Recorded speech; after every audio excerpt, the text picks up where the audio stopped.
ওকে, তোমরা কি আমার কথা শুনতে পাচ্ছ? ঠিক আছে, ওয়েলকাম।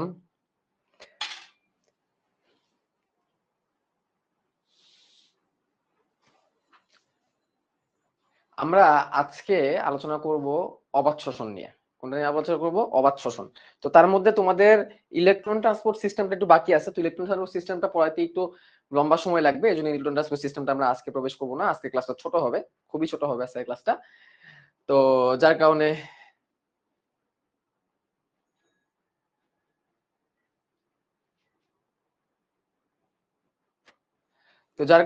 আজকে আমি তোমাদের একটা সহজ টপিক পড়াবো, যে সহজ টপিকটা হচ্ছে অবাধ শোষণ।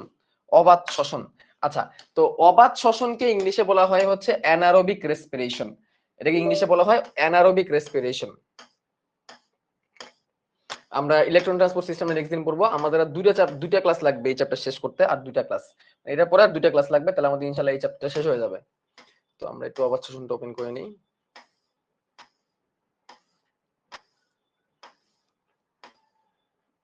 অবাধ শোষণ, অবাধ শোষণ বা anaerobic respiration.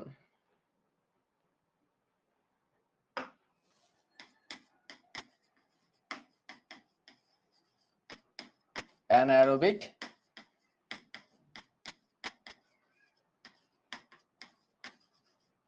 Respiration, anaerobic respiration, অবাধ শ্বসন। ঠিক আছে, অ্যারোবিক রেসপিরেশন, এর আগে আমরা যেটা পড়ছি সেটা হচ্ছে অ্যারোবিক রেসপিরেশন। অ্যারো শব্দটা আসে এয়ার, বাতাস, বায়ু থেকে। আর অ্যানারোবিক মানে হচ্ছে অবায়ু, যেখানে বাতাস লাগবে না, যেখানে বাতাস কোনো কাজে লাগবে না। বাতাস বলতে গেলে অক্সিজেন বলতে গেলে যদিও অক্সিজেনের যে আসল মানে মানে অক্সিজেনের যে আসল ব্যবহারটা এটা কিন্তু ইলেকট্রন ট্রান্সপোর্ট সিস্টেমে হয়। ঠিক আছে, অক্সিজেনের যে রিয়েল ব্যবহারটা এটা ইলেকট্রন ট্রান্সপোর্ট সিস্টেমে হয়।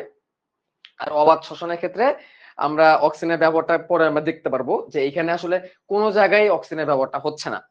অলসো আরেকটা জিনিস আমাদের মাথায় রাখতে হবে, সেটা হচ্ছে যে এই অক্সিজেনের ব্যবহার হয় না হয় এটার উপর ভিত্তি করে ব্যাকটেরিয়া গুলোকে কিন্তু কয়েকটা ভাগে ভাগ করা যায়, কয়েকটা ভাগে ব্যাকটেরিয়া গুলোকে ভাগ করা যায়।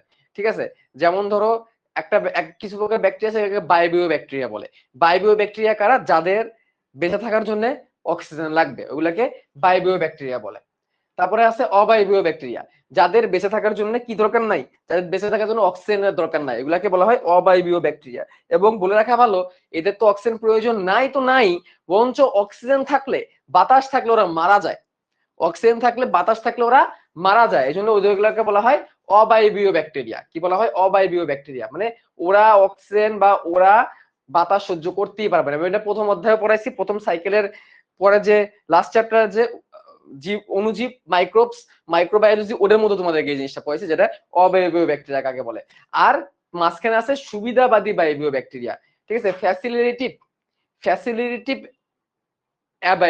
অ্যারোবিক, ফ্যাসিলিটেটিভ অ্যারোবিক, মানে ফ্যাসিলিটেটিভ অ্যারোবিক বা সুবিধাবাদী বায়বীয় ব্যাকটেরিয়া।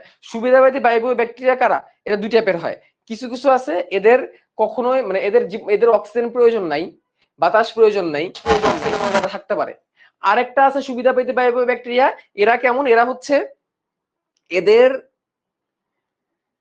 জীবদ্দশায়, যেমন ধরে ব্যাকটেরিয়ার ক্ষেত্রে না বলে, এটা যদি আমি ছত্রাকের ক্ষেত্রে বলি, ইস্ট নামক ছত্রাকের ক্ষেত্রে যদি আমি এক্সাম্পলটা দিই, এদের ক্ষেত্রে এদের জীবদ্দশায় এরা কিছু সময় বায়বীয় থাকে, অর্থাৎ তারা নরমালি সবাত শোষণ করে, আবার একটা পর্যায়ে যায় তারা অবায়বীয় হয়ে যায়, একটা পর্যায়ে যায় তারা মানে অবাত শোষণ করতে শুরু করে, আবার তারা সবাত শোষণে ফিরে আসতে পারে। মানে অবাত সবাত অবাত সদাত দূরের মধ্যে তারা মানে এক্সেস করতে পারে। তো ওইগুলাকে সুবিধাবাদী বলা হয়। ঠিক আছে, তো ডিপেন্ড করতেছে আসলে অক্সিজেন ব্যবহার করতেছি কিনা। আসলে কি তাই? আসলে তাই না, শুধু অক্সিজেন না, আসলে তাই, বাট শুধু অক্সিজেন দিয়ে ব্যাখ্যা করা সম্ভব না। যেমন একটা অবায়বীয় ব্যাকটেরিয়ার নাম যদি তোমাদেরকে বলতে বলি, তোমাদের বইয়ের মধ্যে একটা অবায়বীয় ব্যাকটেরিয়ার নাম খুব সুন্দর করে লেখা আছে, এটা হচ্ছে ক্লস্ট্রিডিয়াম, খুবই সুন্দর করে দেওয়া আছে। এখন এই অবায়বীয় বা অ্যানারোবিক রেসপিরেশন যারা করে, অবায়বীয় বা অ্যানারোবিক রেসপিরেশন যারা করে, এদের ক্ষেত্রে আমরা কি দেখি? এদের ক্ষেত্রে আমরা দেখি এগুলা হয় হচ্ছে ব্যাকটেরিয়ার ক্ষেত্রে, এগুলো আমরা এককোষী ব্যাকটেরিয়ার ক্ষেত্রে আমরা এগুলো হইতে দেখি। এককোষী ব্যাকটেরিয়া, ঠিক আছে, ধর একটা ব্যাকটেরিয়া, তো তার ক্রোমাটিন তন্তু থাকবে। ক্রোমাটিন তন্তু যদিও বলা ঠিক না, যদিও এগুলোকে ক্রোমাটিন তন্তু বলা ঠিক না, এদেরকে বলা উচিত হচ্ছে নিউক্লিওয়েড বলা উচিত, ব্যাকটেরিয়ার নিজস্ব ডিএনএ। পাশাপাশি ব্যাকটেরিয়ার কি দরকার? পাশাপাশি দরকার হচ্ছে ব্যাকটেরিয়ার প্লাজমিড, বৃত্তাকার ডিএনএ যেটাকে আমরা বলি, বৃত্তাকার ডিএনএ। এবং এই প্রত্যেকটা জিনিস কিন্তু আমরা অণুজীব অধ্যায়ে পড়ে আসছি। আচ্ছা, ব্যাকটেরিয়া দেহে এই নিউক্লিক অ্যাসিড ব্যতীত আর কি জিনিস পাওয়া যায়? আরেকটা গুরুত্বপূর্ণ জিনিস এদের দেহে পাই আমরা, সেটা হচ্ছে কি? সেটা হচ্ছে তার 70S রাইবোজোম বা আদি রাইবোজোম, আদিকোষী রাইবোজোম বা 70S রাইবোজোম, যদিও ব্যাকটেরিয়াকে আমরা আদিকোষী বলি। 70S রাইবোজোম দেখা যায়। এছাড়া তো আর তেমন কিছু তার মধ্যে দেখি না আমরা, ব্যাকটেরিয়ার মধ্যে তার তেমন কিছু আমরা দেখতে পাই না। তো এই হচ্ছে ব্যাকটেরিয়ার কমন স্ট্রাকচার, ব্যাকটেরিয়ার মধ্যে মেইনলি এই জিনিসগুলো আমরা পাই। ফাইন। এখন এই ব্যাকটেরিয়ার ভিতরে কোনো মাইটোকন্ড্রিয়া আমরা দেখতেছি না। Bacteria have no mitochondria, bacteria have no mitochondria, bacteria have বলবো, ব্যাকটেরিয়া পুরো রাজ্যটাকে বোঝাই দিচ্ছি। ব্যাকটেরিয়া হ্যাজ বলা উচিত, ব্যাকটেরিয়া হ্যাজ নো, একটা সিঙ্গেল ব্যাকটেরিয়া যদি বলি, নো মাইটোকন্ড্রিয়া। এদের দেহে কোনো মাইটোকন্ড্রিয়া নাই। তো এদের দেহে যদি কোনো মাইটোকন্ড্রিয়া নাই, তাহলে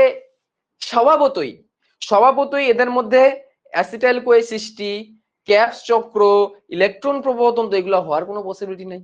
নরমালি ইলেকট্রন প্রবাহ তন্ত্র হইতে গেলেও কিন্তু এই মাইটোকন্ড্রিয়ার যে মেমব্রেন আছে, মেমব্রেনটা প্রয়োজন হয়। তবে হ্যাঁ, ইলেকট্রন প্রবাহ তন্ত্র চাইলে কোষ ঝিল্লির মেমব্রেনও হইতে পারে, ওটা আলাদা বিষয়। বাট ক্র্যাবস চক্র, পাইরুভিক অ্যাসিড সৃষ্টি এগুলো তো হচ্ছে না। পাইরুভিক অ্যাসিড সৃষ্টি নাকি অ্যাসিটাইল কোয়ে সৃষ্টি, সরি, অ্যাসিটাইল কোয়ে সৃষ্টি, ক্র্যাবস চক্র এগুলো তো চালানো সম্ভব না মাইটোকন্ড্রিয়া যেহেতু নাই। মাইটোকন্ড্রিয়া যেহেতু নাই, তাইলে আমরা আরো কিছু জিনিসকে আমরা বলতে পারি, no acetyl CoA formation, acetyl CoA, no acetyl CoA formation, no acetyl CoA formation এবং no Krebs cycle, no acetyl CoA formation, no Krebs cycle. এটা হচ্ছে প্রথম কথা। ব্যাকটেরিয়ার ক্ষেত্রে আমি এটা পাচ্ছি না। তবে একটা জিনিস যেটা ব্যাকটেরিয়ার ক্ষেত্রেও পাবো, নরমাল যে কোনো কোষের ক্ষেত্রে পাবো, সবাত শোষণে এবং অবাত শোষণে উভয় ক্ষেত্রে একটা জিনিস আমরা পাবো, একটা গঠন উপাদান আমরা পাবো, সেটা হচ্ছে সাইটোপ্লাজম। আদি কোষেরও সাইটোপ্লাজম আছে, প্রকৃত কোষেরও সাইটোপ্লাজম আছে। এই সাইটোপ্লাজম থাকার কারণে শ্বসনের কোন ধাপটাকে বা সবাত এবং অবাত উভয়ের মধ্যে ফেলাইতে পারি। তারা শক্তি কিভাবে হচ্ছে, এই যে গুরুত্ব, সুন্দর প্রশ্ন নাইম যেটা বলছো, সেটা উত্তর যাচ্ছি আমরা। একটা ধাপ আছে যেটাকে আমরা সবাত এবং অবাত উভয়ের ক্ষেত্রে আমরা ফেলাইতে পারতেছি, সে ধাপটার নাম কি বলো?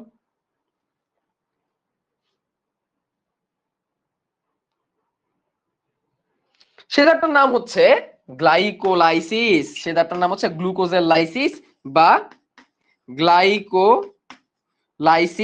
কারণ এই গ্লাইকোলাইসিস করার জন্য কোষের সাইটোপ্লাজম হলেই চলে। Very good, glycolysis. গ্লাইকোলাইসিস করার জন্য কোষের সাইটোপ্লাজম হলেই চলে, এবং মোটামুটি যে কোনো কোষের ক্ষেত্রে বলি, সেটা মানে সেটা আদি হোক আর প্রকৃত হোক, আমি ইয়েটা পাচ্ছি অবশ্যই, সাইটোপ্লাজমটা পাচ্ছি। তাহলে গ্লাইকোলাইসিসটা উভয়ের ক্ষেত্রে কমন। আচ্ছা, তো গ্লাইকোলাইসিসের ক্ষেত্রে আমি কি পাইছিলাম? গ্লাইকোলাইসিসে কিন্তু গ্লুকোজের কি সম্পূর্ণ জারণ হয়েছিল বলো? গ্লাইকোলাইসিসে কি গ্লুকোজের সম্পূর্ণ জারণ আমি করতে পারছিলাম নাকি 17 থেকে 18% পারছিলাম? গ্লাইকোলাইসিসে কিন্তু গ্লুকোজের সম্পূর্ণ জারণটা সম্পন্ন হয় নাই, 17 থেকে 18% এরকম টাইপের জারণের মধ্যে সম্পন্ন হয়েছিল। গ্লাইকোলাইসিস বানান ভুল, হৃদয় সরকার। তো এই গ্লাইকোলাইসিসের ক্ষেত্রে আমি যেটা যেটা পাইছিলাম, এই গ্লাইকোলাইসিসে আমার নিট কি কি পাইছিলাম আমরা পাইছিলাম দুইটা এটিপি,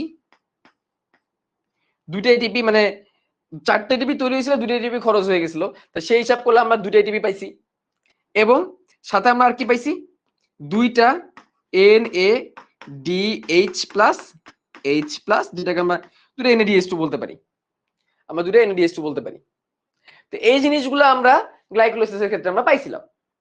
তাহলে মুদ্রা কথা হচ্ছে এই 2 অণু এটিপি আর 2 অণু NADH2 এটা আমরা সবাত শোষণের ক্ষেত্রে উৎপন্ন হইতে দেখতেছি, অবাত শোষণের ক্ষেত্রে উৎপন্ন হইতে দেখতেছি। বাট এই গ্লাইকোলাইসিসের ফলে যে জিনিসটা আমরা পাই সেটা হচ্ছে পাইরুভিক অ্যাসিড। কি পাই আমরা? Pyruvic acid. তো এই যে পাইরুভিক অ্যাসিড যেটা C3H4O3 যেটাকে আমরা গ্লাইকোলাইসিসের ক্ষেত্রে আমরা আরেকটা উপাদান আমরা যেটা পাইছিলাম সেটা হচ্ছে CH3 তারপরে COCOOH, তাহলে C3H4O3 এইটা হচ্ছে পাইরুভিক অ্যাসিড। তো এই 2 অণু পাইরুভিক অ্যাসিড আমরা তৈরি হইতে দেখছি কোথায়? গ্লাইকোলাইসিসের একদম শেষ পর্যায়ে, গ্লাইকোলাইসিসের শেষ পর্যায়ে আমরা 2 অণু পাইরুভিক অ্যাসিড তৈরি হইতে আমরা দেখছি। এটা তাহলে আমরা অবাত শোষণও পাবো, কারণ অবাত শোষণও গ্লাইকোলাইসিস হচ্ছে। তো 2 অণু পাইরুভিক অ্যাসিড, 2 অণু এটিপি এবং 2 অণু NADH2 আমরা গ্লাইকোলাইসিসের ফলে পাইছিলাম। আমরা পাস্টের কথা আগেও পড়ে আসছি আমরা এগুলা। এখন এই পাইরুভিক অ্যাসিডের অসম্পূর্ণ জারণ হবে এখানে। পুরোপুরি পাইরুভিক অ্যাসিডটাকে আমরা কি করতে পারবো না, পাইরুভিক অ্যাসিডটাকে আমরা খরচ করতে পারবো না, গ্লুকোজের অসম্পূর্ণ জারণ। তো এখন যখন আমরা অবাত শোষণ করতে যাচ্ছি তখন এই পাইরুভিক অ্যাসিড চাইলেও অ্যাসিটাইল কোয়ে ফরমেশনের মাধ্যমে মাইটোকন্ড্রিয়ার ভিতরে ঢুকতে পারতেছে না। তাহলে এদেরকে অন্য একটা ব্যবস্থা নিতে হবে। এককোষী ব্যাকটেরিয়া, ইস্ট, এদের ক্ষেত্রে ঘটে কি ঘটবে? এই যে পাইরুভিক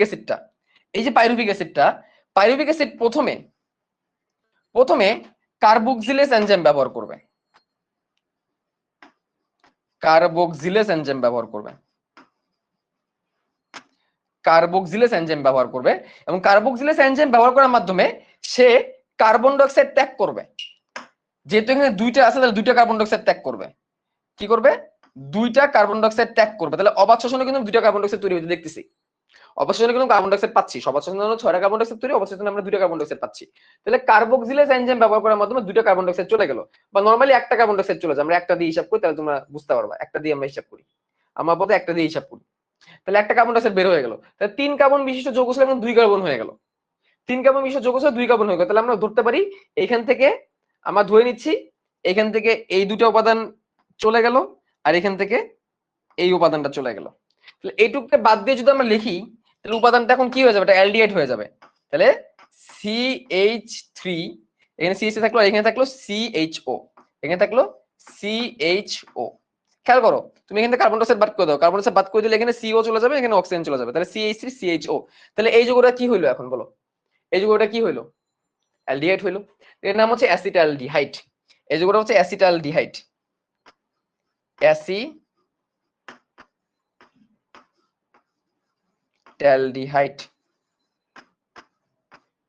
অ্যাসিটালডিহাইড তৈরি হইলো।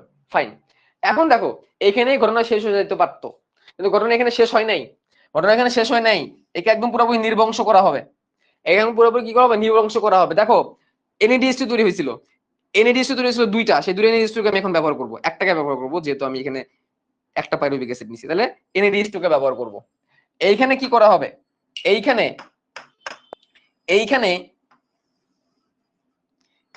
NADH+ কে আবার NAD+ এ পরিণত করা হবে। তাই কোথাও যদি NAD সংক্রান্ত বিক্রিয়া হয়, তখন আমরা কি করি? কি এনজাইম ব্যবহার করি বলো? ডিহাইড্রোজিনেজ এনজাইম ব্যবহার করি। অ্যাজ ইউজুয়াল তাহলে এখানে ডিহাইড্রোজিনেজ এনজাইম ব্যবহার হবে। ডিহাইড্রোজিনেস এনজাইম ব্যবহার হবে, ডিহাইড্রোজিনেস এনজাইম ব্যবহার হবে। এবং এইখানেও একটা বিজারণ প্রক্রিয়া ঘটতেছে, যার কারণে এই উপাদানটা থেকে কি হবে, এই উপাদান থেকে CH3 CHO এই যে গঠনটা, এই গঠনটা এখন অ্যালকোহলে পরিণত হবে। এই গঠনটা এখন কিসে পরিণত হয়ে যাবে, অ্যালকোহলে পরিণত হয়ে যাবে। তো অ্যালকোহল হলে এটা কি হয়ে যাবে, CH3 CH2OH, 2 কার্বন বিশিষ্ট একটা অ্যালকোহলে পরিণত হবে।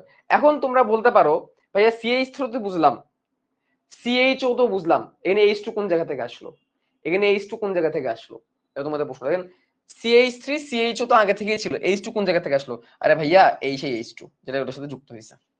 তাহলে হাইড্রোজেন যুক্ত হওয়া, তবে এটা কি বিজারণ হয়েছে? আমরা জানি জাইমান হাইড্রোজেন যুক্ত হলে বিজারণ হয়।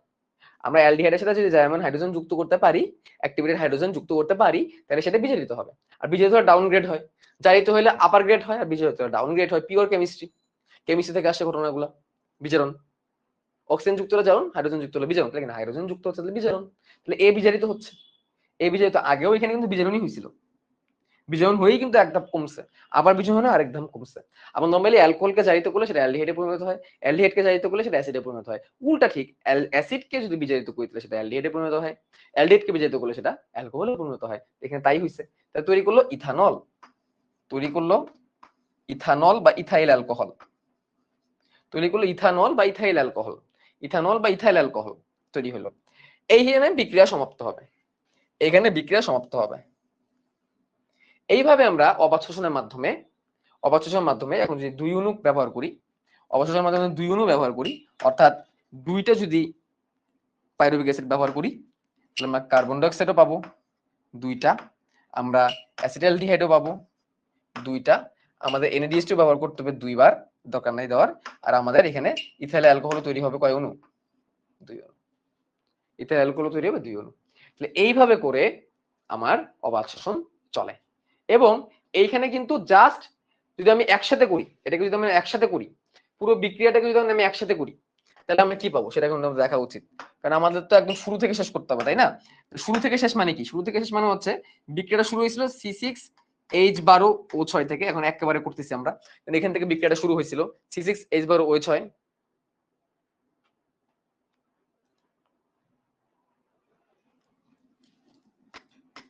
আমরা দুইটা এডিপি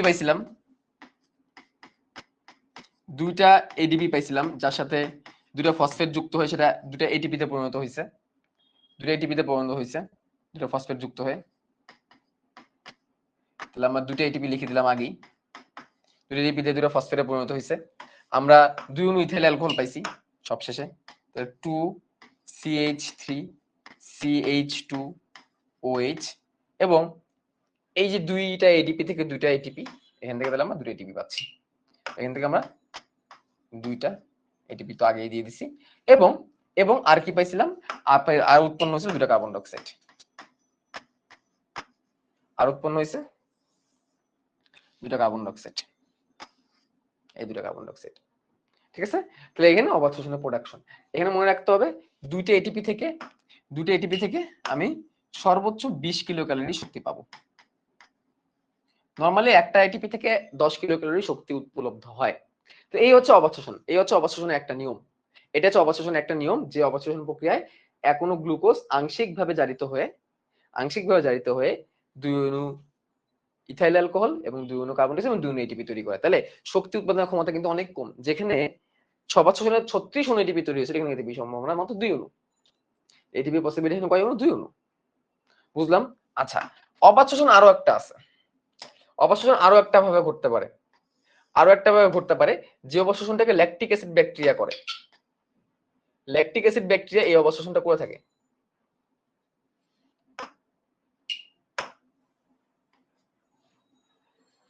ল্যাকটিক অ্যাসিড ব্যাকটেরিয়া এই অবাত শোষণটা করে থাকে।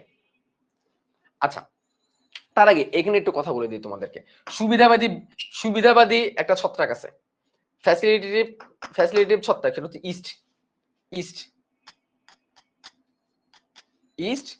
যে কিনা একটা সুবিধাবাদী ছত্রাক, সুবিধাবাদী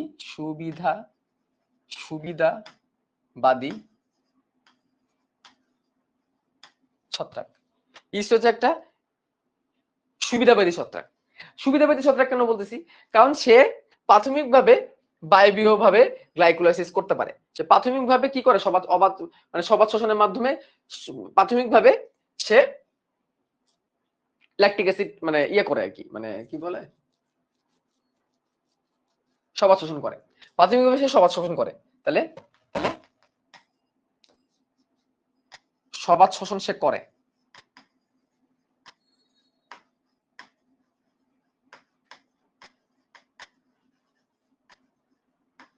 সবাত শোষণ সে করতে পারে, কিন্তু সময়ের সাথে সাথে সে অবাতে ফিরে যায়। তাহলে যখন সে অবাত শোষণ করে তখন যে কাজটা করে, তখন 18 গুণ দ্রুত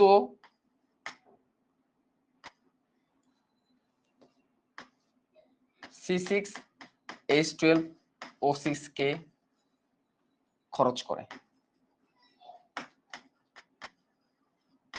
করে, যেটাকে তোমাদের বইয়ে বলছে মেটাবোলাইজ করে। তোমাদের বই এটাকে কি বলছে? তোমাদের বই এটাকে বলছে মেটাবোলাইজ করে। কেন করে দেখো, তাকে সুবিধাবাদী কিন্তু এমনি এমনি ডাকিনি। সুবিধাবাদী আমি এই কারণে দেখছি, তা সে নর্মালি সে সবাত শোষণ করতে পারতেছে। তাহলে ভাই তুই সবাত শোষণ করতে পারছিস, তুই সবাত শোষণ নিয়ে খুশি থাক। তুই সবাত শোষণ নিয়ে খুশি থাক, তুই সবাত শোষণ করতে পারতেছিস, তুই সবাত শোষণ নিয়ে না, তার ইচ্ছা হয়েছে সে অবাধ করবে, সে অবাধ করবে, তার ইচ্ছা হয়েছে। এখন অবাধ করবে, তার ডিমান্ড আবার কমবে না, তার ডিমান্ড আগের মতোই আছে। নর্মালি একবার মানে শ্বসন করলে, একবার শ্বসন প্রক্রিয়া চালাইলে কত অণু এটিপি তৈরি হয়? 36 অণু এটিপি তৈরি হয়। একবার যদি আমি সবাত শোষণ চালাই 36 অণু এটিপি তৈরি হয়, আর একবার অবাধ শোষণ করালে 2 অণু এটিপি তৈরি হয়। এখন সে সবাত করতে পারে, ভালো কথা, হট করে তার মন চাইলো না ভাই আমি অবাধ করব, কিন্তু ভাই আমার এটিপি ঠিকই লাগবে, আমার এটিপি ঠিকঠাকই লাগবে। এখন তার ওয়ে কি? তাহলে এখন ওয়ে কি বলো? তাহলে এখন ওয়ে হচ্ছে 18 গুণ দ্রুত করো, 18 দুগুণে 36 হবে। তাহলে কি হবে? 18 গুণ 36 হবে। কথা কি মিলতেছে? বুঝতেছো? নর্মালি সে দুইটা করে করতে পারে, তাহলে সেটাকে সে আবার সবাতের মতো করতে যাচ্ছে। তাহলে এভারেজে সে যেভাবে গ্লুকোজকে মেটাবলাইজ করে পাইরুভিক অ্যাসিড তৈরি করতেছিল, এভারেজে সে যে পরিমাণ পাইরুভিক অ্যাসিড ভাঙতেছিল কি করার জন্য, মানে গ্লুকোজকে ভেঙে পাইরুভিক অ্যাসিড তৈরি করতেছিল এভারেজে, তার থেকে 16 গুণ বেশি লাগবে, 18 গুণ বেশি লাগবে। 18 দুগুণে 36। তাহলে নরমাল যে স্পিডে গ্লাইকোলাইসিস হয়, সহজ ভাষায় বললে গ্লাইকোলাইসিস, কারণ গ্লাইকোলাইসিস মাধ্যমে তো পাইরুভিক অ্যাসিড পাই, নরমালি যে স্পিডে গ্লাইকোলাইসিস হয় তার থেকে 18 গুণ বেশি স্পিডে গ্লাইকোলাইসিস হওয়া শুরু করবে। আচ্ছা, একটু বাজার মন চাইলো না ভাই আমি আবার সবাতে ফিরে যাই, মেটাবোলাইজ বুঝতে অসুবিধা। আরে মেটাবোলাইজ মানে হচ্ছে মেটাবলিজম করা, মানে হচ্ছে বিপাক করা, মানে খরচ করা, ব্যবহার করা, কোনো কিছুকে ভেঙে ফেলা। তুমি কি সাইকেল 4 নাই নওশিন? সাইকেল 4 তুমি ভর্তিও নাই, যকৃতের বিপাকীয় ভূমিকা পড়াইছি যেখানে।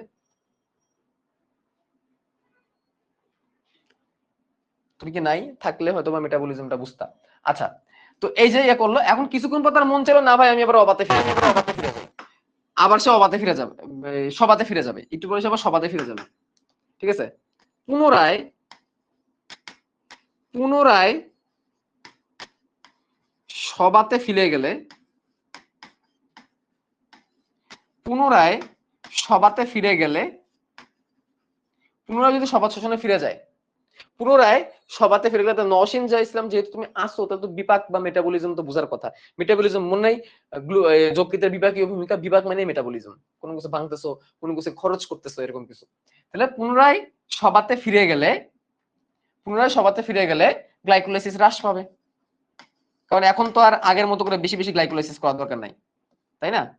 একটু আগে দরকার ছিল এই জন্য করছি। তাহলে গ্লাইকোলাইসিস আবার হ্রাস পাবে, একটু আগে তো 18 গুণ ছিল, কারণ তাকে তো বেশি বেশি পরিমাণ এটিপি নিতে হবে, 36 করে লাগবে। তাহলে পুনরায় সবাতে ফিরে গেলে গ্লাইকোলাইসিস কমে যায়, গ্লাইকোলাইসিসের হার কমে যায়। এটাকে এটাকে প্লেটোর এফেক্ট বলে, এই পাস্তুর এফেক্ট বলে। একে বলে পাস্তুর এফেক্ট, পাস্তুরের এফেক্ট।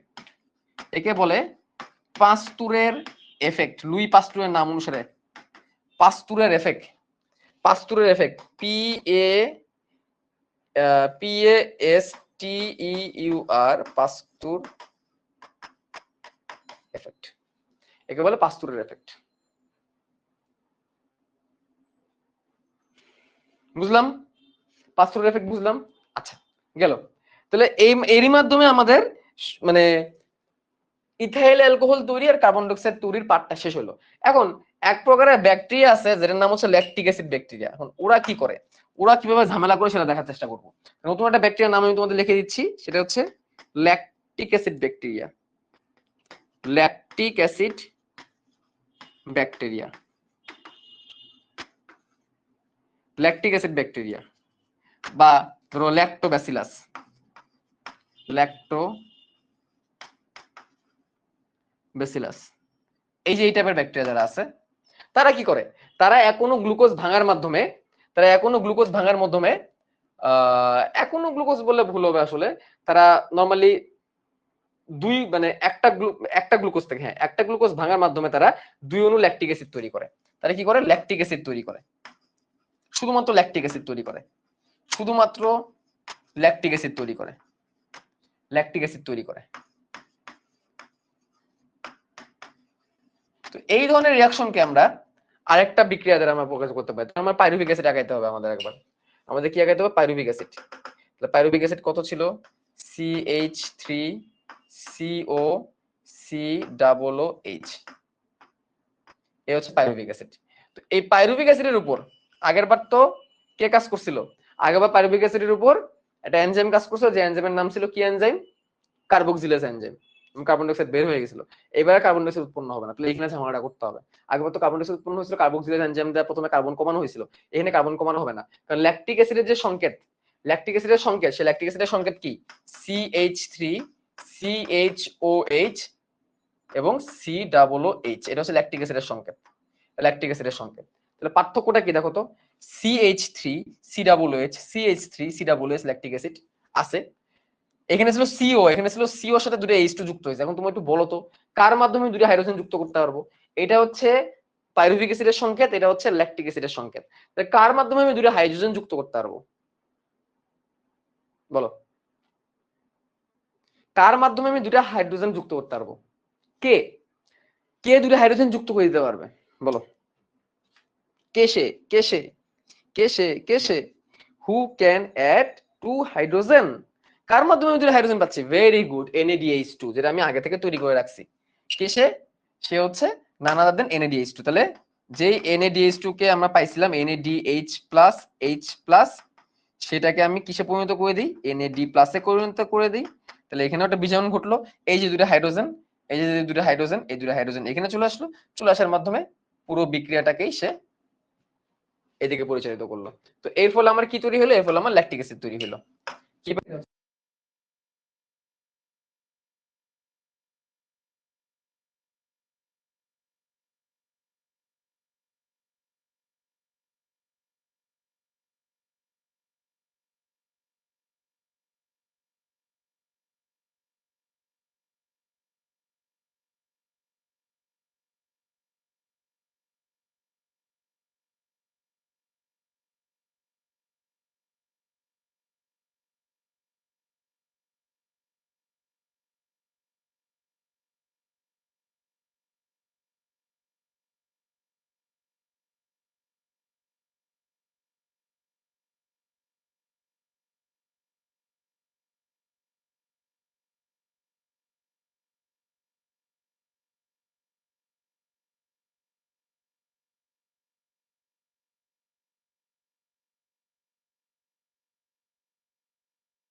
ওইভাবে সাউন্ড পাচ্ছ?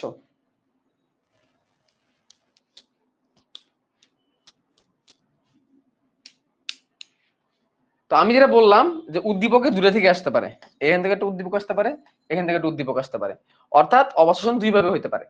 অবশোষণের পরে ল্যাকটিক অ্যাসিড তৈরি হবে এবং 2 অণু এটিপি তৈরি হবে, অথবা ইথাইল অ্যালকোহল তৈরি হবে 2 অণু এটিপির সাথে 2 অণু কার্বন ডাই অক্সাইড তৈরি হবে। মনে রাখতে হবে ইথাইল অ্যালকোহল তৈরি হইলে কিন্তু 2টা কার্বন ডাই অক্সাইড তৈরি হবে, আদারওয়াইজ না। ঠিক আছে, ডান। এখন আসি ফার্মেন্টেশন বা গাজন। লুই পাস্তুর এটাকে আবিষ্কার করছিলেন, লুই পাস্তুর এটাকে বর্ণনা করছিলেন। ঠিক আছে, ফার্মেন্টেশন বা গাজন,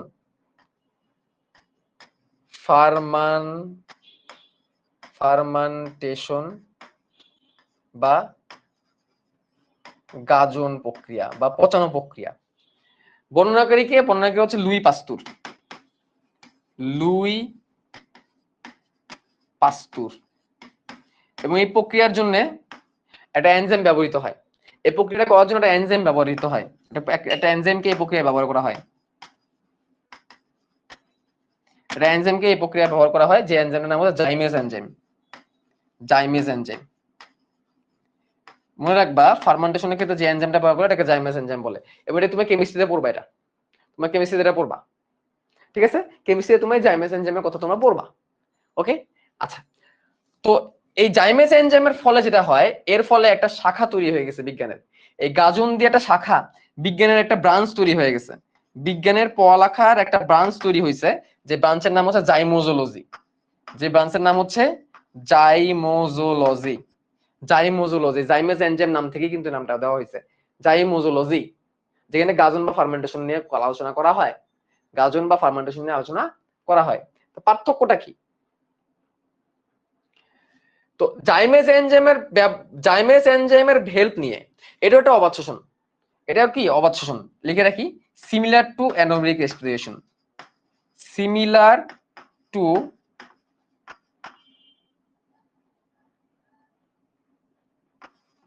অ্যানারোবিক রেসপিরেশন। তাহলে এটা অ্যানারোবিক রেসপিরেশনের মতোই। পার্থক্য হচ্ছে, পার্থক্য একটা জায়গায়, পার্থক্য একটা জায়গায়, আউটসাইড অফ দ্য সেল।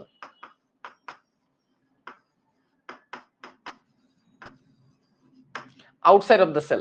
এটাকে তুমি আর্টিফিশিয়াল মানে অ্যানারোবিক রেসপিরেশনও বলতে পারো, বা এটাকে তুমি এমন একটা অবাত শোষণ বলতে পারো যেটাকে আর্টিফিশিয়ালের মতো বলা যায়, মানে কারণ এটা আমরা আর্টিফিশিয়ালি করতে পারি। এই জিনিসটাকে আমরা আর্টিফিশিয়ালি করতে পারি, এটা তোমার কর্মমুখী রসায়নে পাবা, কেমিস্ট্রিতে তোমাদের এটা পড়ানোর কথা। এবং এই প্রক্রিয়ায় কিন্তু আমরা দেখছি অ্যালকোহল তৈরি করা হয়, মদ তৈরি করা হয়। এই প্রক্রিয়ার চিনি থেকেও কিন্তু মদ তৈরি করা যায়। পচানো, ভাত পচায় মদ তৈরি করা, পচানো মানেই গাজন। গাজনের আরেকটা নাম ছিল কি? পচানো। এটা কাদের ক্ষেত্রে ক্ষেত্রে ব্যাকটেরিয়া এবং ইস্টে বেশি দেখি আমরা। কোন কোন জীবে? যে জীবে, কোন কোন জীবে এটা আমরা দেখি? যে জীবে আমরা দেখি, এটা আমরা ব্যাকটেরিয়ার ক্ষেত্রে দেখি, ব্যাকটেরিয়ার ক্ষেত্রে দেখি, এবং ইস্টের ক্ষেত্রে আমরা এটা দেখি। এবং এইটাকে কাজে লাগিয়েই বেকারস ইস্ট ইউজ করা হয়। বেকারস ইস্টে কিন্তু এটাই ইউজ করা হয়। ভাই এই গাজন সাইকেল 4 এ পড়ছি, সাইকেল 4 এ গাজন কবে পড়াইলাম? ও হ্যাঁ, এই যে মনে করে দেখো, সাইকেল 4 এ, সাইকেল 4 এ ভাইয়া হ্যান্ড রাইটিং বোঝা যাচ্ছে না ভালো, মানে কি হ্যান্ড রাইটিং বোঝা যাচ্ছে না? আচ্ছা, সাইকেল 4 এর কথা একটু মনে করো। সাইকেল 4 এ আমরা যেই পড়ছি না, বৃহদন্ত্রে ব্যাকটেরিয়া গাজন করে, বাজন পরে পচায়, যাটুকু আছে তা পচে যায়, এই যে এটা। ঠিক আছে, এনএডিপি এইচ টু এনএডিপি মানে একটা ফসফেট নাই আর কি। আচ্ছা, তো ব্যাকটেরিয়া এবং ইস্টের ক্ষেত্রে এটা করে, এবং এটাই কিন্তু আমাদের বৃহদন্ত্রে গাজন প্রক্রিয়ায় পচাইতে পারে, বাকি যা অপাচ্য অংশ যা আছে সেটাকেও পচাই ফেলে। এর ফলে কিন্তু গ্যাস তৈরি হয় বিভিন্ন রকম, আমরা খেয়াল করে দেখছি।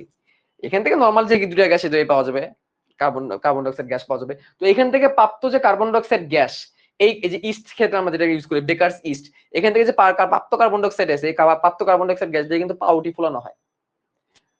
ওকে, তো ডিফারেন্সটা একটাই, এটা হচ্ছে আউটসাইড অফ দ্য সেল ঘটে। এই ঘটনাটা ঘটে outside of the cell. Outside of the cell মানে কি? নরমালি আমরা সবাত করি বা অবাত শোষণ করি, যেটাই করি না কেন, আমার সবাত শোষণে যায়, অবাত শোষণে যায়, যেখানেই যায় না কেন, আমাদের কিন্তু একটা কোষের হেল্প নিতে হইতেছে। অ্যাট লিস্ট সাইটোপ্লাজম তো আমার প্রয়োজন পড়তেছে, without cytoplasm we can't do. Cytoplasm ছাড়া তো আমরা করতে পারতেছি না, কথা বুঝছো? সাইটোপ্লাজমটা তো আমাদের অবশ্যই প্রয়োজন পড়তেছে। তাহলে যদি এগুলা কোনোটাই না লাগে, আমি ভাত দিয়ে দিলাম, ব্যাকটেরিয়াই কাজটা করলো, ইস্টি কাজটা করলো, বা তার নিজের দেহের ভিতরে করলো না, তার নিজের দেহের ভিতরে করলো না, বাইরে করলো, ভাত পচায় মদ বানাই দিছে, তখন এটাকে আমরা গাজন বা ফার্মেন্টেশন বলতে। গাজন বা ফার্মেন্টেশন থেকে এই কয়টা কথাই আমাদের জানলে চলে, ঠিক আছে? এবং লুই পাস্তুর এটাকে ব্যাখ্যা করেন। লুই পাস্তুর কি করছেন? ব্যাখ্যা করেন। লুই পাস্তুর ব্যাখ্যা করেন, ব্যাখ্যা করেন এই প্রক্রিয়াটাকে, জাইমোলজি। ওকে, ডান। এবার আমরা মেন বইয়ে চলে যাব। আসো, মেন বইয়ে দেখো অবাত শ্বসনের মধ্যে কি করছে। মেন বইয়ে অবাত শ্বসনের মধ্যে, অবাত শ্বসনের মধ্যে মেন বই যে কাজটা করছে,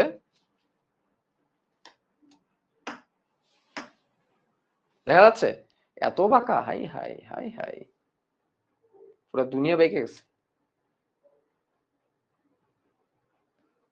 ক্যামেরা তো পুরো দুনিয়া বেঁকে গেছে।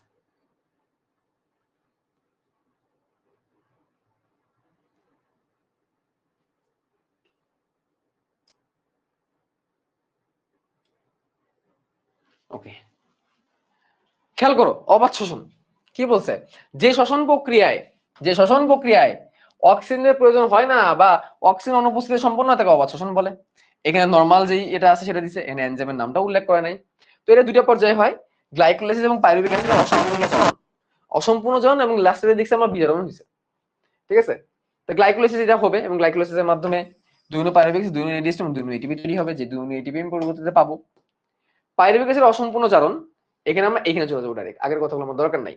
প্রথমে পাইরুভিক অ্যাসিডের কার্বক্সিলেজ এনজাইমের মাধ্যমে অ্যাসিটালডিহাইড তৈরি হয়েছে, সেই অ্যাসিটালডিহাইডকে আবার বিজারিত করে ইথানল তৈরি করছে। একটা জিনিস খেয়াল করো, এখানে যে এনজাইমের নামটা, নরমালি ডিহাইড্রোজেনেস এনজাইম হবে আমরা সবাই জানি, কোন যেহেতু এই বিক্রিয়া, তো নরমালি এনজাইমের নামটা কার নাম অনুসারে হয়? যার উপর কাজ করছে, এখানে যে উৎপন্ন হয়েছে তার অনুসারে নাম কিন্তু হয়েছে অ্যালকোহল ডিহাইড্রোজেনেস। এখানে সব উল্টা হচ্ছে, এই কথাটা একটু মাথায় রাখবা, ঠিক আছে? এখানে একটা কথা আছে, গ্লাইকোলাইসিসের প্রতি NADH2 থেকে 1.5 অণু এটিপি, অন্যান্য NADH2 থেকে 2.5 অণু এটিপি, প্রতি FADH2 থেকে 1.5 অণু এটিপি, কাজে মোট এটিপি উৎপাদন 30টি, 36টি নয়, কেবলমাত্র শিক্ষকদের জানার জন্য, ঠিক আছে? এখানে দিছে আর কি, এটা জাস্ট সর্বজনীন তথ্য, এগুলা তোমরা পড়তে চাও না, টিচারদের জানার জন্য এগুলো। আচ্ছা, তারপরে তাহলে দিন শেষে বিক্রিয়াটা কেমনে বলতে পারি, এই যে এটা, যেটা তোমাদের আমি পড়াই দিচ্ছি। ইথানল ও ল্যাকটিক অ্যাসিড টক্সিক, তাই এই প্রক্রিয়াকে ফার্মেন্টেশন বলা হয়। তো একটা কথা মনে রাখবা, এই যে এই ল্যাকটিক অ্যাসিড তৈরি, এটা কিন্তু আমাদের মাসেলেও হয়, আমাদের মাসেলেও কিন্তু এই জিনিসটা হয়, আমাদের মাসেলেও কিন্তু অবাত শ্বসন হয়। আচ্ছা, তো এখানে কয়টা কথা লিখছে, কি লিখছে দেখি আমরা অন্যটা ছোট কালিতে। ইস্ট ছত্রাক হলো সুবিধাবাদী অবায়বীয় ছত্রাক। এটি যখন সবাত শ্বসন থেকে ফার্মেন্টেশন পদ্ধতিতে প্রত্যাবর্তন করে, তখন সমপরিমাণ শক্তির জন্য 18 গুণ দ্রুত গ্লুকোজ মেটাবলাইজ করে। পুনরায় বায়বীয় অবস্থায় গ্লাইকোলাইসিস হ্রাস পায়।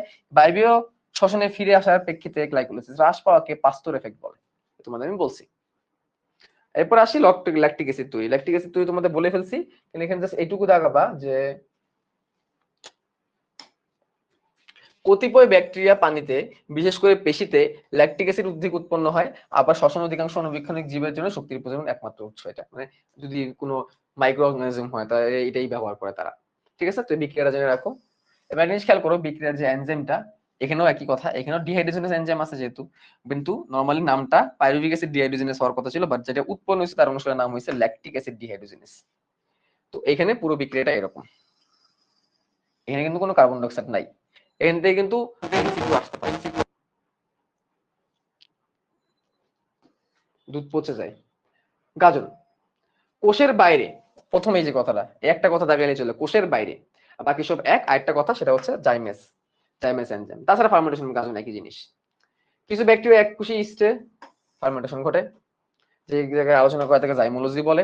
এই প্রক্রিয়া অ্যালকোহল, মদ, পাউরুটি তৈরি করা হয়। লুই পাস্তুর এটা ব্যাখ্যা দেন, পড়ে ফেলছি এগুলো আমরা। দেখো, প্রকৃত কোষ এবং আদি কোষে জীবের শ্বসনের স্থান, যদি আমরা ইলেকট্রন ট্রান্সপোর্ট সিস্টেম আমরা পড়ি নাই, বা তারপরে এটাকে আমরা আলোচনা করতে পারি যে কোথায় কোন জায়গায় শোষণ হয়।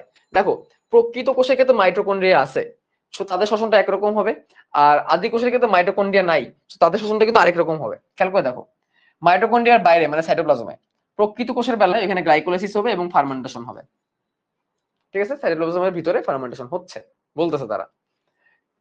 আর আদি কোষের বেলায় এখানে গ্লাইকোলাইসিস হবে, এখানে ফার্মেন্টেশন হবে এবং এখানে ক্র্যাবস চক্র হবে, যদি ক্র্যাবস চক্র হওয়ার সুযোগ থাকে। যদি ক্র্যাবস চক্র হওয়ার সুযোগ থাকে, সাইটোপ্লাজমেই সব হবে, কারণ তাদের মাইটোকন্ড্রিয়া নাই, তাদের প্লাজমা মেমব্রেনের ভেতরের দিকে ইলেকট্রন ট্রান্সপোর্ট চেইন হয়ে যায় যদি পসিবল হয়। আর এইখানে মাইটোকন্ড্রিয়ার ভিতরে পাইরুভিক অ্যাসিডের জারণ হবে এবং ক্র্যাবস চক্র হবে। মাইটোকন্ড্রিয়ার ভিতরের যে মেমব্রেন সেখানে ইলেকট্রন ট্রান্সপোর্ট চেইন হবে, অর্থাৎ মাইটোকন্ড্রিয়ার ভিতরেই হবে। তো এগুলো এমসিকিউ এর জন্য। যেটা গুরুত্বপূর্ণ, যেখান থেকে সৃজনশীল প্রশ্ন আসে, যে এখান থেকে কিন্তু সিকিউ আসে, সিকিউ এর সি অথবা সিকিউ এর ডি এখান থেকে আসে, সিকিউ এর সি এবং সিকিউ এর ডি এখান থেকে আসে। একজন বলতেছে ল্যাকটিক অ্যাসিড টক্সিক, বুঝলাম না। ভাত পচে গেলে বা দুধ পচে গেলে সেটাকে খাওয়া যায়? যায় না। আচ্ছা দেখো, প্রথমে আসে বেকারি শিল্পে, এগুলো কিন্তু সৃজনশীলের জন্য অনেক গুরুত্বপূর্ণ। প্রথমে আসি বেকারি শিল্পে ইস্ট ফার্মেন্টেশন প্রক্রিয়ায় এই শিল্পে কাজে লাগানো হয়। ময়দা চিনির সাথে ইস্ট যোগ করে পাউডার তৈরি করা হয়। ময়দা চিনি দুটি উপকরণের সাথে মিশ্রিত ইস্টের অবাধ শোষণের ফলে কার্বন ডাই অক্সাইড উৎপন্ন হয়। এর মেন কথা হচ্ছে কার্বন ডাই অক্সাইড সৃষ্টি হয় এবং ethyl alcohol, carbon die oxide গ্যাসের চাপে পাউডারটি ফুলে ফাঁপা হয়, এটাই। আর অ্যালকোহল তাপে বাষ্প হয়ে উড়ে যায়। গেল। এখান থেকে কিন্তু এমসিকিউ আসতে পারে, অ্যালকোহলের কি হয়? অ্যালকোহল তাপে বাষ্প হয়ে উড়ে যায়, ঠিক আছে? এটা উপাদান, এগুলো কিন্তু সৃজনশীলের টপিক কিন্তু এগুলা।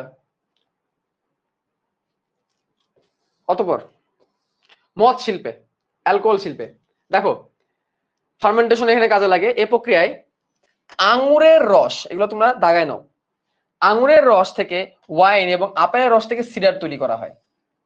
আপেলের রস থেকে সিডার তৈরি করা হয়, আপেলের রস থেকে সিডার। আঙুরের রস থেকে আঙুরের রস থেকে রেড ওয়াইন তৈরি করে, আঙুরের রস থেকে, যেটা নাকি অনেক দামি মদ। যদিও আমাদের এগুলো শুনে লাভ নাই, পাপ পাপ গুনাহ। অ্যালকোহল প্রস্তুতি, ইস্টের ফার্মেন্টেশন প্রক্রিয়ায় অ্যালকোহল তৈরি করা হয় দর্শনার চিনি কোম্পানি, কেরুয়েন কং কোম্পানি এবং চিটাগুড় থেকে এই প্রক্রিয়ায় অ্যালকোহল তৈরি করা হয়। এই প্রক্রিয়ায় বিউটানল এবং প্রোপানল তৈরি করা হয়, ঠিক আছে? এবং দর্শনের একটা কোম্পানি আছে যার নাম হচ্ছে কেরুয়েন কং, কেরু অ্যান্ড কং কং কং কোম্পানি, কেরুয়েন কং কোম্পানি, যেটা ওইখানে এই কাজগুলো করা হয়, ঠিক আছে? দুগ্ধ শিল্পে ল্যাক্টোব্যাসিলাস এবং স্ট্রেপ্টোকক্কাস ল্যাকটিস, এই যে ব্যাকটেরিয়াগুলো, এটা আমরা কিন্তু অলরেডি অণুজীব চ্যাপ্টারে পড়ে আসছি। মিশিয়ে 3 থেকে 5 ঘন্টার মধ্যে এত ডিগ্রি তাপমাত্রায় দই তৈরি করা হয়, এবারে কিন্তু দই তৈরি হয়, এটা কিন্তু অবাধ শোষণ। পনির ও মাখন তৈরিতেও কিন্তু এই প্রক্রিয়া কাজে লাগে। আয়ুর্বেদিক শিল্পে বিভিন্ন ড্রাগের মধ্যে চিটাগুড় পাত্র ঢেকে রেখে দেওয়া হয়, চিটাগুড় থেকে অ্যালকোহল তৈরি, বিভিন্ন ড্রাগের উৎস থেকে অ্যালকোহল শোষিত হয়। মানে অ্যালকোহল কি করে, বিভিন্ন ওষুধের পর্যবেক্ষণ। এবং আরেকটা জিনিস মনে রাখবে, অ্যালকোহল কিন্তু ওষুধ তৈরিতেও লাগে, ওষুধ তৈরিতেও অ্যালকোহল লাগে। অনেক ওষুধের নামের মধ্যে দেখবে অ্যালকোহল অ্যাসিড লেখা থাকবে। চা, তামাক ও কফি প্রক্রিয়াজাত, ব্যাসিলাস মেগাথেরিয়াম নামক ব্যাকটেরিয়া চা, কফি, তামাক প্রক্রিয়াজাত ফার্মেন্টেশন পদ্ধতিতে ব্যবহার করা হয় এবং এর ফলে কি হয়, সবুজ পাতার তাম্রবর্ণ প্রাপ্ত হয়। এটা জিনিস তোমাকে খেয়াল করে দেখছো, চায়ের পাতা তো সবুজ, চায়ের পাতা আমরা যেগুলা খাই, রিয়েল চায়ের পাতা তোমরা দেখছো? রিয়েল চায়ের পাতা অনেকটা কিন্তু, যেগুলো বাজারজাত করে, অনেকটা কিন্তু গোল্ডেন, মানে ফেড গোল্ডেন টাইপের। যারা রিয়েল চায়ের পাতা দিয়ে চা খায় দেখছো, ফেড গোল্ডেন টাইপের, ঠিক আছে? তো ওইটা আসছে এইভাবে। মাংস ও মাছ শিল্পে পেনিসিলিয়াম অ্যাসপারজিলাস ব্যাকটেরিয়া ফার্মেন্টেশন প্রক্রিয়া, এগুলো ছত্রাক, এগুলো ব্যাকটেরিয়া। মাংসজাত দ্রব্য কাজে লাগে, মাংসজাত দ্রব্য দক্ষিণ আমেরিকা, মাছ হতে তৈরি, জাপানে কাতসুবুশি, তো এইগুলা তৈরি করা হচ্ছে। এগুলো জাস্ট এমসিকিউ এর জন্য জেনে রাখো। ভিটামিন তৈরিতে এই যে থিয়ামিন, রিবোফ্লাভিন নামক ভিটামিন বি1 এবং বি2 প্রক্রিয়ায় ইস্ট ব্যবহার করা হয়। এবং আমরা ব্যাকটেরিয়াকে কিন্তু দেখছি, ইকোলাই ব্যাকটেরিয়াকে কিন্তু দেখছি ভিটামিন তৈরি করতে। ভিনেগার উৎপাদন, গুড়ের মধ্যে ইস্ট মিশিয়ে ইথাইল অ্যালকোহল উৎপন্ন করা হয়। এতে অ্যাসিডোব্যাক্টর অ্যাসিডি নামক ব্যাকটেরিয়া দিয়ে জারণ প্রক্রিয়া অ্যাসিটিক অ্যাসিড ও ভিনেগার উৎপন্ন করা হয়। তাহলে আমরা এই যে ভিনেগার তৈরির এটা কিন্তু তোমরা ইয়াতে পড়ছো, কেমিস্ট্রিতে কিন্তু পড়ছো। কেমিস্ট্রি ফার্স্ট পেপার চ্যাপ্টার 5 তোমরা কিন্তু এটা পড়ছো, কিভাবে ভিনেগার তৈরি করা হয় তোমরা কিন্তু পড়ছো। প্রথমে অ্যালকোহল তৈরি করা হয়, সেই অ্যালকোহলের মধ্যে আবার অ্যাসিডোব্যাক্টর অ্যাসিটি ব্যাকটেরিয়া দিয়ে আবার জারণ করে অ্যাসিড তৈরি করা হয়। তাহলে অ্যালকোহল, তারপর তার অতিরিক্ত জারণ অ্যালডিহাইড থেকে তারপর অ্যাসিড। ঠিক আছে, এভাবে অ্যাসিটিক অ্যাসিড তৈরি করে। এবং কত পার্সেন্ট অ্যাসিটিক অ্যাসিডকে ভিনেগার বলে বলো দেখি কেমন পারো। কোমল পানীয়তে সাইট্রিক অ্যাসিড গাজন প্রক্রিয়ায় উৎপাদিত হয়, সাইট্রিক অ্যাসিড, এবং কোমল পানির ঝাঁজ একটা তৈরিতে হেল্প করতেছে। বলো কত পার্সেন্ট ইথাইল অ্যালকোহলকে আমরা ভিনেগার বলি, অ্যাসিটিক অ্যাসিডকে। চর্মশিল্পে চামড়া, এই যে এখানে যে ব্যাসিলাস স্যাপ্টিলিস ব্যবহার করা হয় চামড়ার রোম মুক্ত করার জন্য। ঠিক আছে, চামড়ার লোম এবং অন্যান্য জিনিস, এবং এটা কিন্তু আমরা অণুজীব চ্যাপ্টারে কিন্তু পড়ে আসি, অণুজীব চ্যাপ্টারে কিন্তু আমরা পড়ে আসি। আচ্ছা, এটা আমাদের দরকার নাই, আচ্ছা পড়াই দিই। দেখো, অবাধ শোষণ আর গাজনের মধ্যে পার্থক্য। অবাধ শোষণ কোষের ভিতরে ঘটে, সবাধ শোষণ কোষের বাইরে ঘটে। সরি, গাজন। অবাধ শোষণ উচ্চ শ্রেণীর উদ্ভিদে হয়, এটা হচ্ছে ছত্রাকার ব্যাকটেরিয়াতে হয়। অবাধ শোষণ এর জন্য কোনো মাধ্যম লাগে না, এর জন্য তরল মাধ্যম লাগবে, যেটা কিন্তু একটা গুরুত্বপূর্ণ এমসিকিউ। এটা কিন্তু একটা গুরুত্বপূর্ণ এমসিকিউ, কার পার্থক্য এটাতে কিন্তু বহুপদী আসতে পারে, যে গাজন করার জন্য অবশ্যই তরল মাধ্যম বলে একবার আসছে, গাজন করতে গেলে অবশ্যই তরল মাধ্যম লাগে। তারপরে বিক্রিয়ার স্থান কোষের মধ্যে, আর এটা হচ্ছে কোষের মধ্যে সৃষ্ট বিভিন্ন এনজাইম দিয়ে বিক্রিয়ার বাইরে, কোষের বাইরে।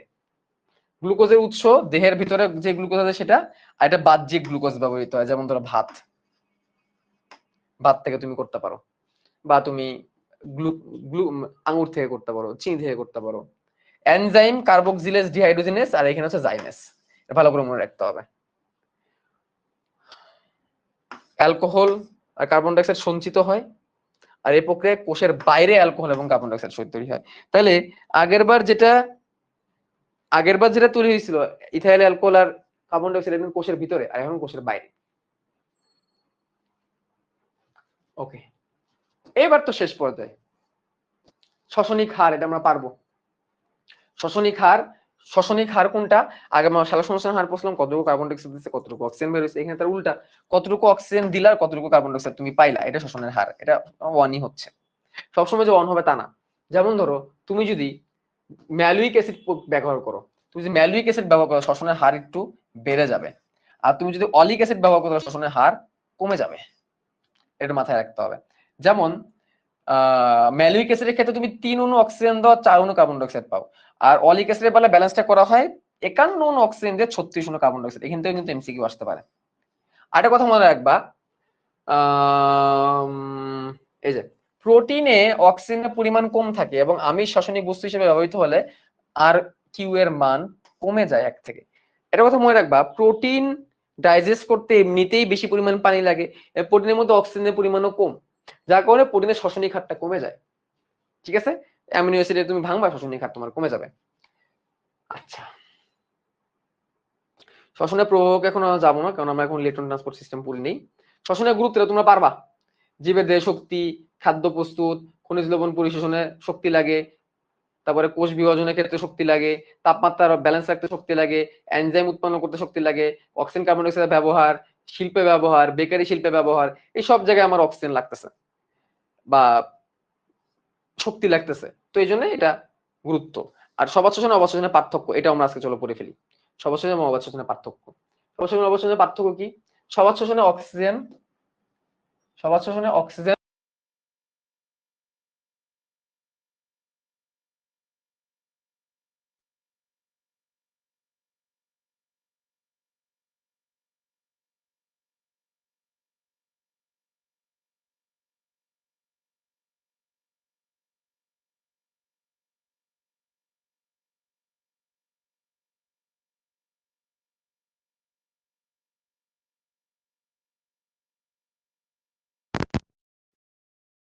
ল্যাকটিক অ্যাসিডের ক্ষেত্রে পাবোই না।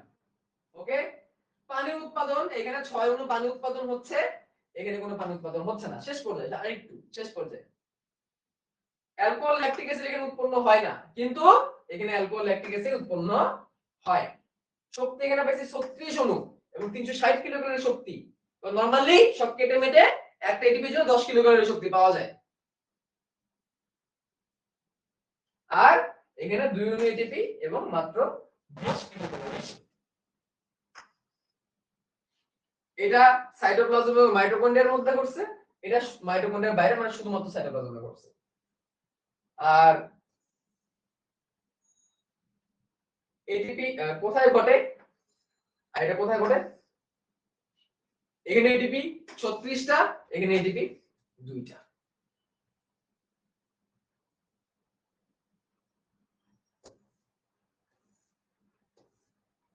এগুলো আমরা নেক্সট দিন করব। তাইলে তাইলে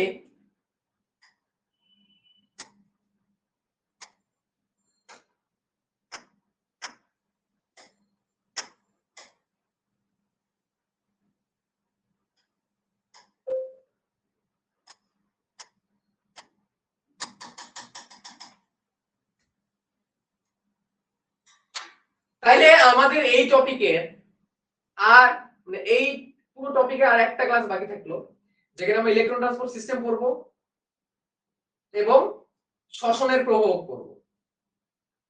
অতঃপর আরেকটা ক্লাস খনিজ দ্রবণ পরিশোষণ। তাহলেই এই চ্যাপ্টারের সমাপ্তি। ঠিক আছে, আজকের দিনে তো করবো না, শরীর বেশি একটা ভালো নাই জন্য একটু ছোট ছোট ছোট ক্লাস নিচ্ছি। সাইকেল 4 এর ক্লাসও কিন্তু ছোট হয়ে গেছে, দেখছো? সাইকেল 4 এর ক্লাসও কিন্তু এখন 1 থেকে 1.5 ঘন্টার বেশি নেই না। ঠিক আছে, শরীর একটু সুস্থ হোক, একটা সপ্তাহ একটু রেস্ট নিতে, ডাক্তার তো বলছে সপ্তাহ পুরোপুরি রেস্ট নিতে, তো ক্লাস নিচ্ছি। ঠিক আছে, শরীর একটু সুস্থ হয়ে যাক, তারপর প্রথমে ক্লাস নিব। আর কালকে হয়তোবা একটু বলে রাখি, কালকে হয়তোবা সাইকেল 4 এর ক্লাসটা বন্ধ থাকবে। কালকে হয়তোবা সাইকেল 4 এর ক্লাসটা বন্ধ থাকবে, আমি তোমাদের পোস্ট দিয়ে জানাই দিব। তবে না দিলে ব্যাকআপ ক্লাস নিয়ে দিব। কালকে একটু কাজ থাকবে বাইরে, কালকে একটু ব্যস্ততা আছে বাইরে, এই কারণে। ওকে, আল্লাহ হাফেজ।